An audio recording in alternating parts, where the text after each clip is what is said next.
abroad is when a student, secondary or post-secondary, stays and studies in a foreign country short-term or long-term. Since the September 11th terrorist attacks, the American Council of Education encourages study abroad, so they study the effects of doing so. Especially here at WKU, studying abroad is heavily encouraged because of its many benefits. Some of these benefits include increased intercultural competence, enhanced learning of the country's language, increased creativity, and discovery of sociability and self-characterization.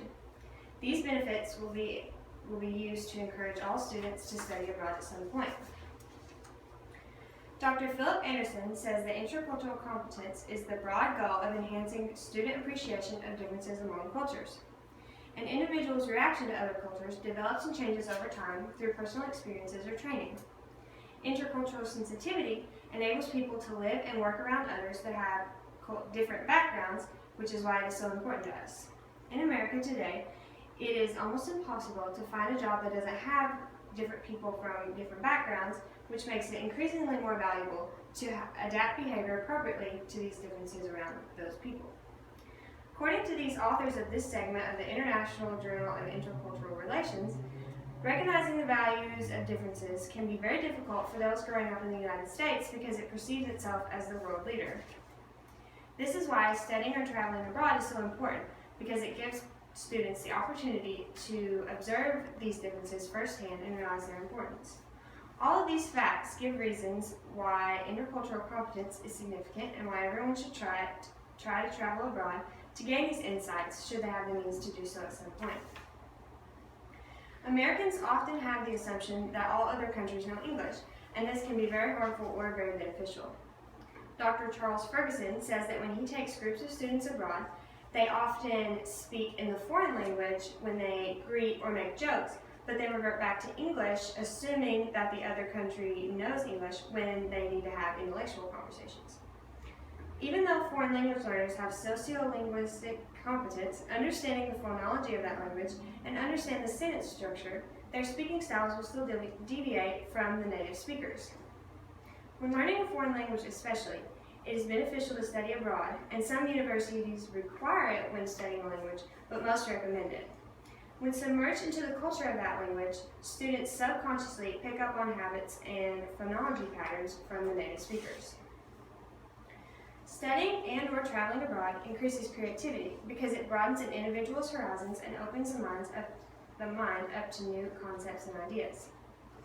Maddox and Galinsky found that students who studied abroad, compared to those who had not, performed better when discovering insights, drawing creative images, and when providing the most efficient and creative solution to a negotiation. When studying abroad, a person is required to adapt to the foreign culture, which can change their thoughts and behaviors because it opens their mind to new ideas. Living in and adapting to foreign cultures and customs will help individuals to look deeper and understand why these differences occur. These experiences heighten cognitive complexity and flexibility, which allows people to approach problems from multiple perspectives and reach multiple outcomes in different ways. These skills can be very helpful in everyday life, and so learning them abroad is more enjoyable and beneficial. Studying abroad can be lonely and scary at times. Students often feel anxiety in a foreign country about being isolated or social issues. Students must use self-characterization and sociability to find out who they are and how to learn and live in a different culture and around new people. According to linguist Dr. Kelly, a person has to understand, organize, and anticipate events, people, and objects. All of these things have many possible solutions and methods, and in order to decide which route to take, one must use their psychological assets and self-characterization. When thrown into a new setting, it is crucial to find which group to fit into, and then when returning home, it is even easier to adapt to social situations. To conclude, I will say that everyone should experience short-term or long-term study abroad during their college years. There are too many benefits that come from studying abroad to deny. Learning intercultural competence is important in furthering a career, while learning a second language also helps a career thrive. Being creative makes everyday tasks easier, and finding out who you want to be and where your place is in the world is one of the most comforting feelings. I think the benefits described are undeniable when deciding whether to study abroad. I encourage everyone to try it, and for all Western students, Complete information can be found at wku.edu/studyabroad.